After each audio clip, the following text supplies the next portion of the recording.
دیکھیں نا، ایک صاحب نے مجھ سے سوال کیا کہ آپ کہتے ہیں نبی پاک ہر جگہ موجود ہے. میں نے کہا تمہیں کس بیوقوف نے کہا؟ ہم تو یہ نہیں کہتے.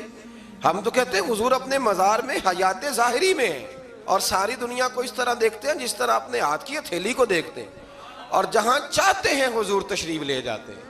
یہ ہم نے کب کہا ہے کہ اپنے وجود کے ساتھ نبی پاک ہر جگہ حاضر و ناظر؟ اتنا بڑا جھوٹ لوگ بولتے ہیں.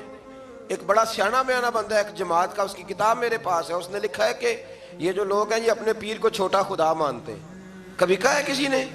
کیا فضول بات ہے. آپ مسلمانوں کے ذمہ وہ باتیں لگائیں کہ جن کا دور دور تک کوئی تعلق ہی نہیں. آپ کو ڈرنا چاہیے اللہ تعالیٰ سے. اسی طرح ایک صاحب ایک دفعہ مجھے کہنے لگے جی آپ حضور کو عالم الغیب مانتے ہیں. میں نے کہا میں مانتا ہوں کہ آپ؟ کہنے لگے نہیں آپ. تو میں نے کہا ہم حضور کو عالم الغیب نہیں مانتے، ہم نبی پاک کا علم غیب مانتے ہیں. وہ علم غیب جو انہیں اللہ نے عطا فرمایا ہے، اللہ کا دیا ہوا علم غیب. عالم الغیب تو اللہ ہے.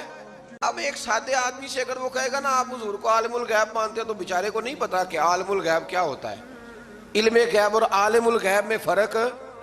تو وہ بیچارہ کہہ دے گا کہ بھئی ہاں ہم مانتے ہیں. اب وہ ان پڑھ ہے، اس کو اس بات کی خبر نہیں ہے. وہ اگر تھوڑا سا جانتا ہوتا تو فوراً آپ کی بات کو پکڑتا، کہتا نا نا یہ ہمارا عقیدہ ہی نہیں.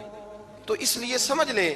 اسی طرح سے ایک بیان کاٹ کے لے آیا جی فلاں عالم نے کہا ہے کہ اللہ کے سوا کوئی مددگار نہیں. تو میں نے کہا بالکل ٹھیک ہے، اللہ کے سوا کوئی مددگار.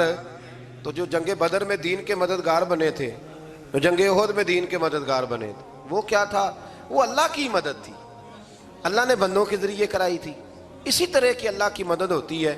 تو یہ جتنے غریب ہیں الحمدللہ مسلمان بڑی سخاوت کرتے ہیں، رمضان میں دیتے ہیں نا غریبوں کو. تو مدد کون کر رہا ہے ان کی؟ تو وہ تو سیٹھ کو دعا دے کے چلے گئے. تو اس لیے سمجھ لیں اتنا لمبا نہیں ہے کہ جتنا لوگوں نے بنا دیا ہے. بہرحال اللہ تعالیٰ سمجھنے کی توفیق عطا فرمائے.